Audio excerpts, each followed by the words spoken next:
Dahulu, rumah ini adalah tempat tinggal keluarga kaya yang tiba-tiba menghilang tanpa jejak. Tetangga sering mendengar jeritan di malam hari, tetapi tak ada yang berani masuk.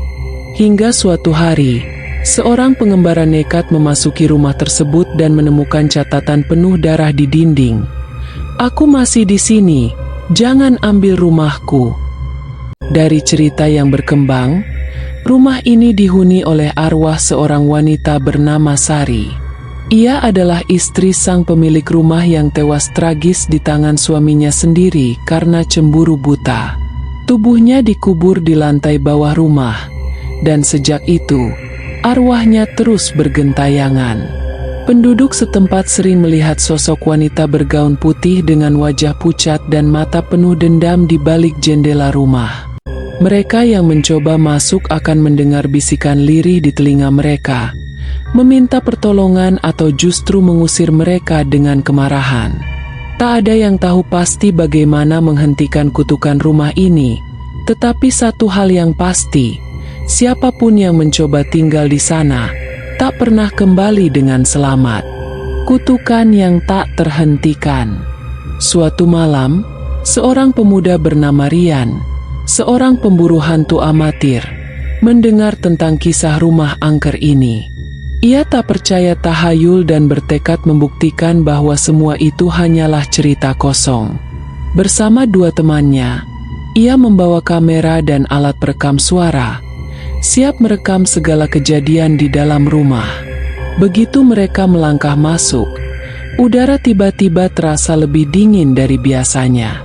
Lantai kayu berdecit di bawah kaki mereka, dan bau anyir samar-samar tercium. Lampu senter mereka berkelip-kelip, seolah ada sesuatu yang mengganggu listriknya. Saat mereka mencapai ruang utama, Rian melihat sebuah cermin besar yang penuh debu. Ia mengusapnya dengan tangan, dan saat itulah sesuatu yang mengerikan terjadi. Pantulan di cermin menunjukkan seorang wanita berbaju putih berdiri di belakangnya, meskipun di dunia nyata tak ada siapapun. Seketika, lampu senter mati. Salah satu temannya berteriak panik, merasakan sesuatu mencengkram kakinya. Pintu di belakang mereka tertutup dengan keras, seolah mengurung mereka di dalam.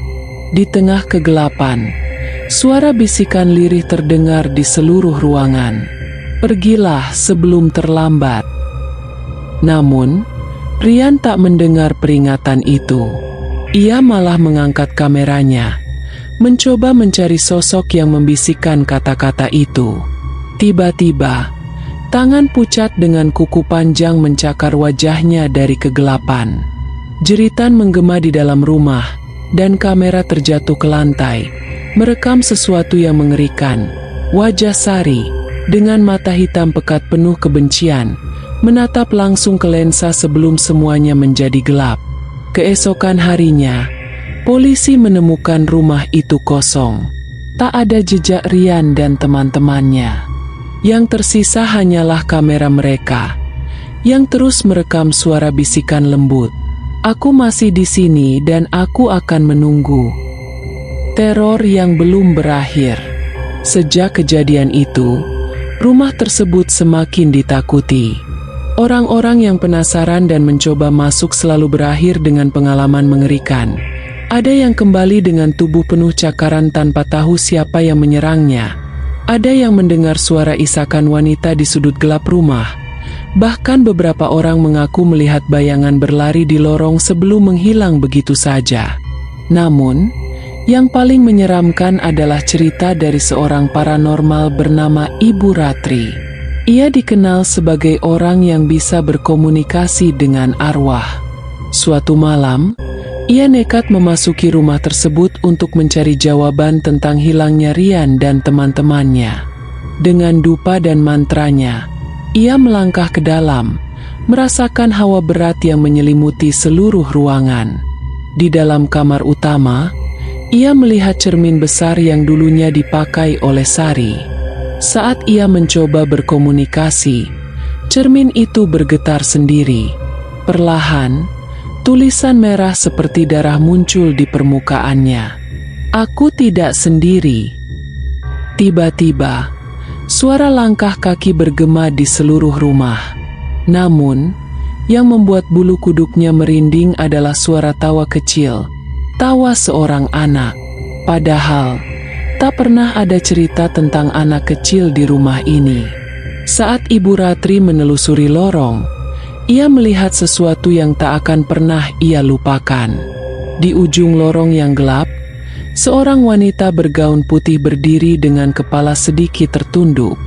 Di sebelahnya, sesosok anak kecil dengan mata hitam legam menggenggam tangannya erat. Wajah anak itu kosong, pucat, dan tubuhnya terlihat kotor seperti sudah lama membusuk. Sebelum Ibu Ratri bisa melakukan apapun, wanita itu mengangkat wajahnya. Matanya hitam pekat, mulutnya tersenyum lebar dengan gigi yang tajam. Dengan suara yang dingin dan mengerikan, ia berkata, "Kami tidak akan membiarkan siapapun pergi." Dalam sekejap, seluruh ruangan bergetar, pintu-pintu tertutup sendiri, dan suara jeritan menggema di seluruh rumah. Ibu Ratri merasa tubuhnya membeku, seolah ada tangan tak kasat mata yang mencengkeramnya. Dengan sisa tenaga, ia merapalkan doa dan membakar dupa yang ia bawa.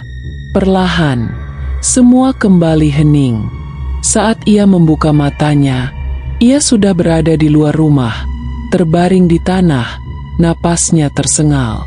Namun, ketika ia menoleh ke arah rumah itu, ia melihat bayangan Sari dan anak kecil itu berdiri di jendela, menatapnya dengan tajam. Sejak saat itu, tak ada lagi yang berani mendekati rumah itu. Hingga kini, rumah tersebut tetap berdiri di sana, sunyi, tetapi tak pernah benar-benar kosong. Karena Sari dan anak kecil itu masih menunggu korban berikutnya. Rumah yang memanggil kembali. Setelah kejadian dengan Ibu Ratri, rumah itu ditutup dan ditinggalkan begitu saja. Namun, rumor semakin menyebar. Beberapa orang bersumpah melihat bayangan di balik jendela atau mendengar suara ketukan di malam hari, seolah-olah ada yang ingin keluar. Lalu datanglah seorang pria bernama Bayu, seorang jurnalis investigasi yang tidak percaya dengan hal gaib. Ia mendengar kisah tentang rumah ini dan menganggapnya sebagai cerita yang dilebih-lebihkan. Dengan tekad kuat, ia memutuskan untuk menginap semalaman di sana, merekam semua kejadian sebagai bukti bahwa tak ada yang perlu ditakuti. Malam di rumah terlarang. Malam itu, Bayu memasuki rumah dengan membawa kamera dan senter. Saat ia melangkah ke dalam, udara terasa lebih berat, dan setiap sudut rumah seakan mengawasinya.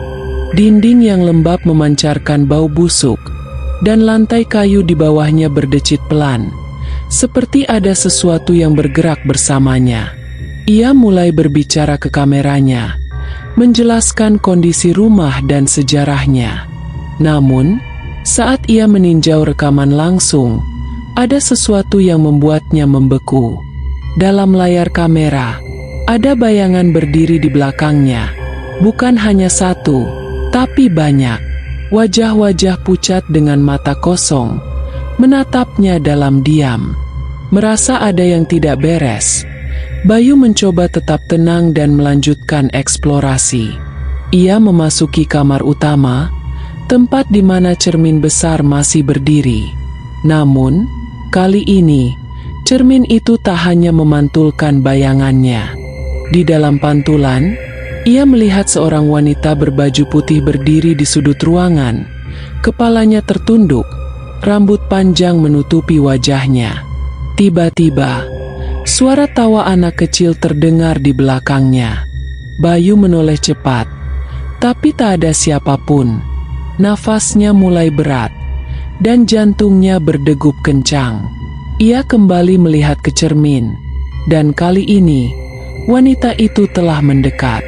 Wajahnya sudah di depan cermin, tersenyum mengerikan dengan gigi yang hitam dan tajam. "Kau ingin tinggal bersamaku?" Suara lirih itu terdengar langsung di telinganya. Sesuatu mencengkeram bahunya, dan dalam sekejap, tubuhnya terpental ke belakang. Kamera terjatuh, merekam kejadian berikutnya. Bayu yang berusaha merangkak mundur, sementara bayangan hitam merayap dari sudut ruangan, mendekatinya perlahan. Ia berusaha bangkit, berlari ke pintu depan, namun pintu itu tidak bisa dibuka. Tiba-tiba, suara derap kaki terdengar dari lantai atas, cepat dan semakin mendekat. Bayu menoleh, dan di ujung tangga, sesosok anak kecil berdiri, menatapnya dengan mata hitam legam. Anak itu tersenyum, lalu berbisik dengan suara yang tak seharusnya dimiliki oleh seorang anak kecil. "Sudah terlambat, kau milik kami sekarang." Saat itu juga, pintu rumah terbuka dengan sendirinya. Angin kencang menerpa Bayu, dan tanpa berpikir panjang, ia melarikan diri. Keesokan paginya, kamera Bayu ditemukan tergeletak di tanah di luar rumah. Saat rekaman diputar kembali, bagian akhirnya menghilang, hanya menyisakan suara napas berat dan bisikan samar. Dan yang lebih aneh lagi, Bayu tak pernah ditemukan. Rumah itu tetap berdiri, semakin sunyi, tetapi kini ada satu penghuni baru di dalamnya.